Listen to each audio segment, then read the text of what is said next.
Alright, in today's video we're going to cover why the AR-15 is not running. This video matters to you. Even if your AR-15 isn't having problems, you need to know the protocol on how to handle those problems in case it does happen to run into a problem, what you need to do, what you need to check. Basically, this video stemmed from a viewer reaching out to me like, hey man, my AR-10 is not running, I'm not sure what to do. And I kind of walked him through it, but we're going to make a video so all of you guys can walk through your own problems should you run into that issue. Before we get into that though, don't forget to shop at OnlyCatFans at Shopify.com. That is a merchandise store that supports all of this, permanently demonetized on YouTube.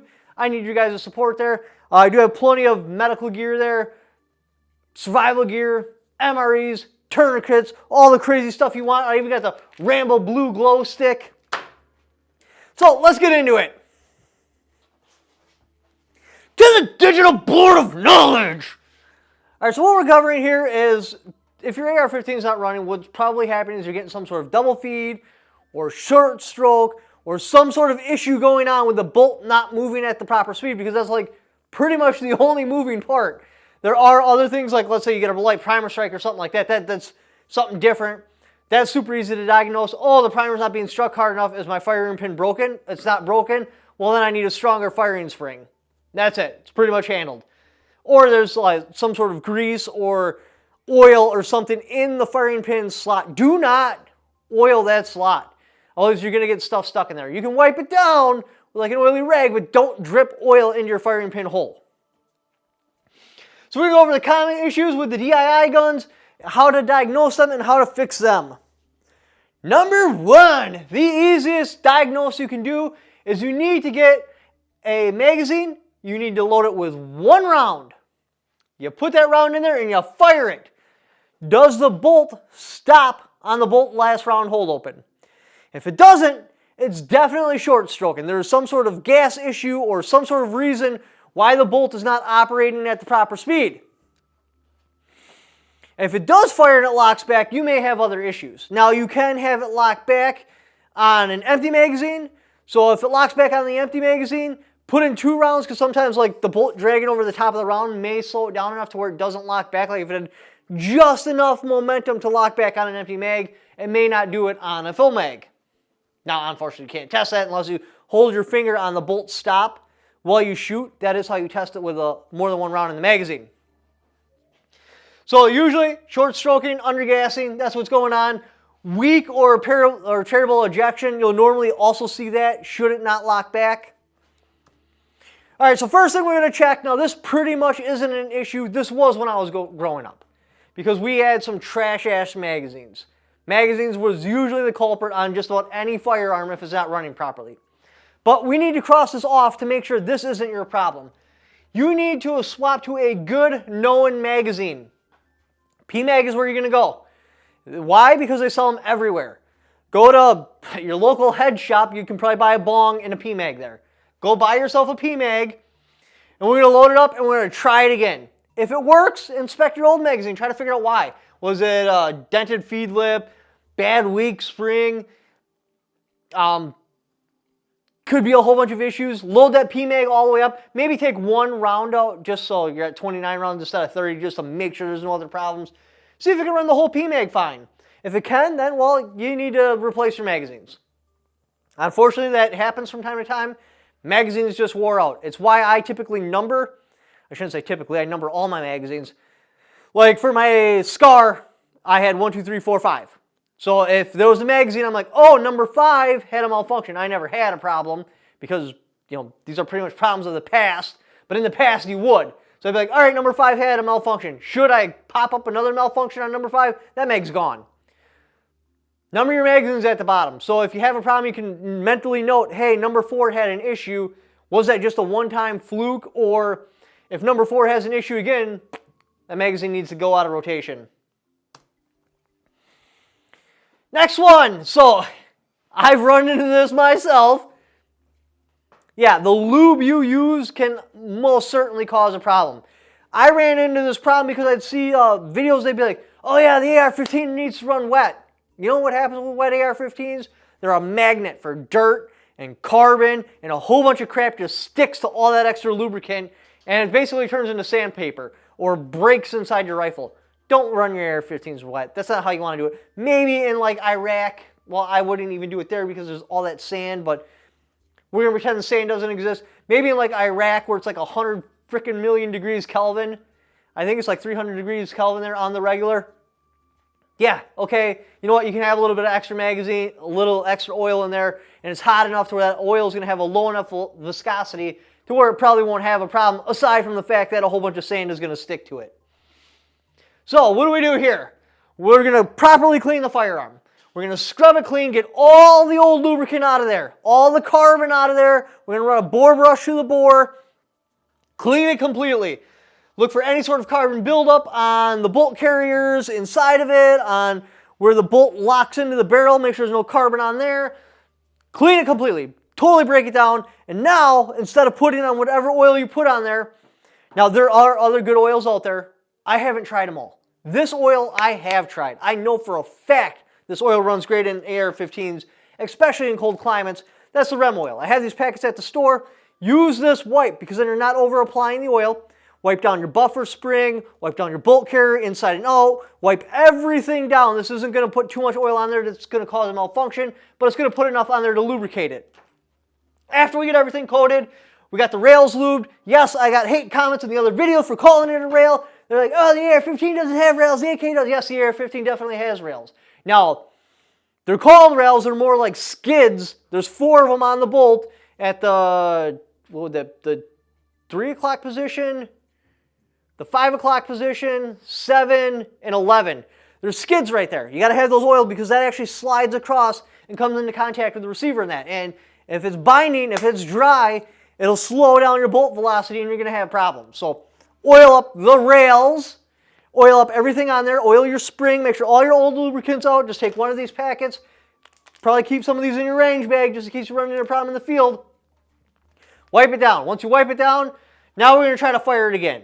If it works, well, the lubricant was the problem. Again, I ran into this because I over-lubricated my firearms. I even used grease in some of them. Turns out grease turns into glue when it's really cold.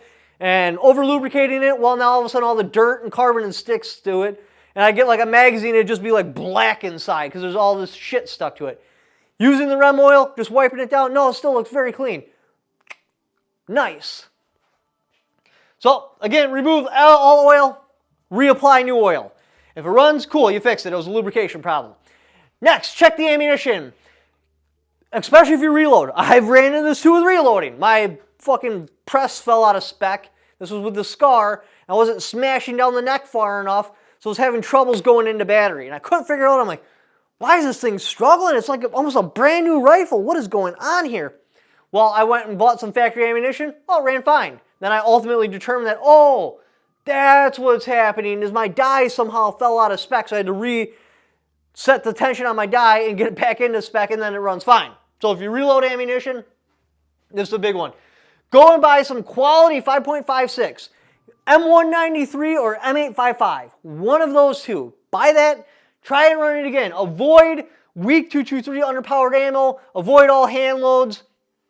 See if it runs fine with that 5.56 ammo. If your rifle's new, sometimes they take a little bit to break in.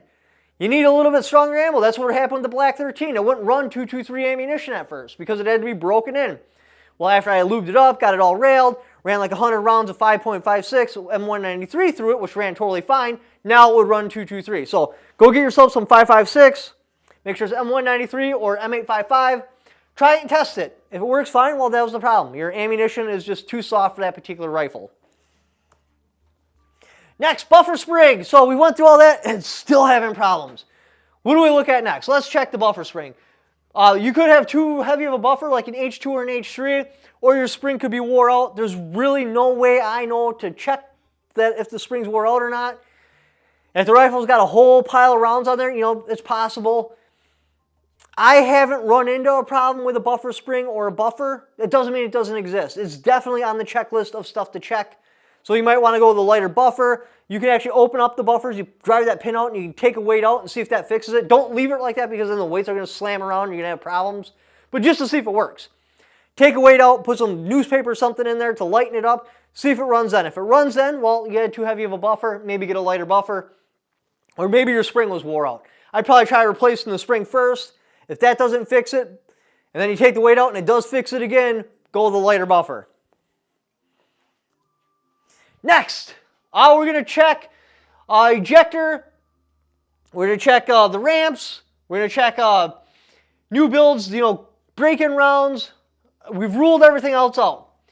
So, what we're going to do here is we're going to check the M4 feed ramps. This isn't really an issue now. They're pretty much good across the board. I haven't seen poor M4 feed ramps since like the early 2000s. But it used to be like the barrel was cut to a different spec. The receiver was cut to a different spec, so there'd be a little lip on there. The rounds would catch on, so you'd have to take a file and smoothen that out. Check your M4 feed ramps. Make sure it's nice and smooth. Make sure the barrel lines up with the receiver. If not, just go in there with a file. Clean that up real quick.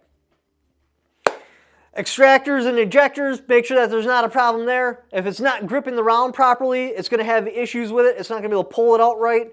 So make sure that you can take a round and it locks in there, and you get a nice strong hold on there. So I missed the slide somehow. You also need to check the gas rings. Make sure your gas rings don't line up on the piston. Remember, AR-15s are a piston rifle, so they do definitely need gas rings. Make sure the slots of them don't line up, and then take your bolt, pull the piston down, set your bolt down, and make sure it stands up. If the bolt just falls down, your gas rings are wore out. You need to replace your gas rings. Or did I have the gas rings here? Oh, yeah, I had the gas rings on this slide. Sorry about talking about that early. Gas block adjustment. You're looking for if it's leaking. Is there any sort of gas leaking around it? And if it's an adjustable gas block, open that bad boy wide open. Now on the gas blocks, depending on what style it is, unless it's a clamping style, usually there'll be a hole drilled in the bottom of the gas block. And on the bottom of the barrel, they'll have a dimple right there. That dimple is to let you know the exact opposite side is where the gas port is. And when they drill into the gas block to port the gas block, they drill straight through. So you know the hole on the outside of the gas block is in the right spot. You know that dimple's in the right spot, so make sure those are lined up properly. Make sure that the pins going into it aren't wore out. Make sure there's no slop in there. Now, if this is a brand new rifle and you're having this type of issues, check the gas tube. So I've ran into this too myself. The gas tube, the little orifice on there comes in different sizes. Put your gas tube in there like it's mounted in the rifle. Put your pin in there and look in there. If the gas tube orifice is smaller than the gas block hole, take a drill that's the gas block hole size and drill into there and make that orifice bigger. And boom, that's probably your problem right there. Like I said, I ran into that more than once on multiple different rifles, helping other people fix their rifles. Your gas tube, generally speaking, needs to have the same size orifice as your gas block. Like I said, take a drill bit that's your gas block size, drill into your gas tube, problem solved. Check your gas tube, make sure there's no kinks or bends in it. That's another place where sometimes you'll run into issues. Everything's lined up. We've already checked the gas block. Check the bolt. Make sure the gas key on it isn't loose or anything like that. Don't screw with those bolts unless you see a reason to. If you loosen up those bolts, you're going to break the staking on it, and now you need to restake it, or you're going to have issues with your gas key coming loose. So, if you don't see any issues, there's no gas like where you can see where the gas is leaking out of there, that's probably fine. It's probably your gas tube if it's one of those. All right, so now we got piston versus DI. First off, an AR-15 is a piston-operated rifle. I don't know on why on God's green earth was somebody like, hey, let's take the piston out of the bolt carrier, hear me out, and we're going to put it outside in the gas system.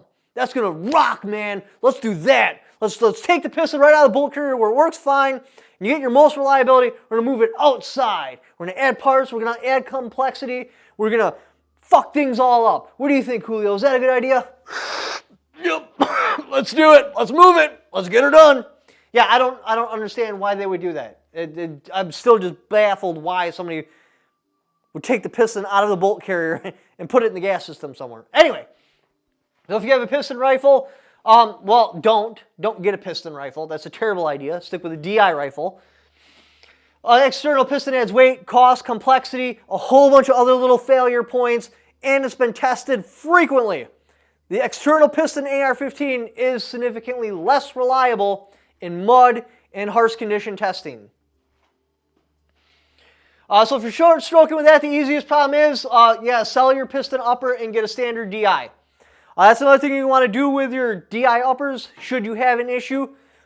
Go to a friend or somebody that has a known working firearm and put your upper on his firearm, because that'll eliminate the gas, the buffer spring, the buffer, any sort of trigger components. Then you're strictly eliminating all other variables, and it's for sure an upper receiver problem. Having issues with a DI piston gun, or a piston gun, yeah, obviously switch to a DI. You shouldn't have got a piston gun in the first place. All right, so we've removed all lubricant. We've tested with a good magazine, a known good magazine, known good ammunition. That works fine. We put it on a different lower receiver. Still had a problem even on the different lower receiver. We've checked the gas tube orifice is the same size as the gas block orifice. We've pretty much run out of things to test here. Now you're going to have to take it to a gunsmith, because they're going to have to test the orifice on the barrel to make sure that's up to spec, because that's probably the only thing that's left. Is the barrel port going in there is too small. But take that to a gunsmith, have them look at that. That's not something you really want to do yourself unless you know what you're doing. You can buy the gauges. That'll go in there and it'll let you know if it's out of spec, and then I guess, just throw it on the drill press. Okay, I'm a pussy. I'm not gonna do that. I'm not gonna drill into my barrel. I'm gonna take that somewhere and have it re-drilled. I'll probably send it back to the manufacturer and be like, dude, what's going on here? The shit doesn't run. Here's my upper receiver all put together. I've went through all the diagnosis. All these parts are brand new. It does not run. I am like 99.9% sure it's the orifice on the barrel. Please check the spec on that and make sure it works. So that's what you're gonna want to do. Again, we got these at the store right now. Keep these in your range bag. Very useful. That's a known good oil to me. Like I said, there's other oils out there. I haven't tested all these oils. This oil I have tested in extreme cold, extreme pretty much every climate I can get to in Wisconsin, and it works great. Anyways, appreciate you guys watching my video. Only Tactical Fans at Shopify.com is the best way to support the channel. If you don't want to do that, but you still want to support the channel, click on that Amazon affiliate link. Even if you don't buy what that link is for, just clicking on it and doing the Amazon shopping you were already going to do anyway. I'll kick back for it because you came there off my channel. Thank you for watching. Don't forget to subscribe.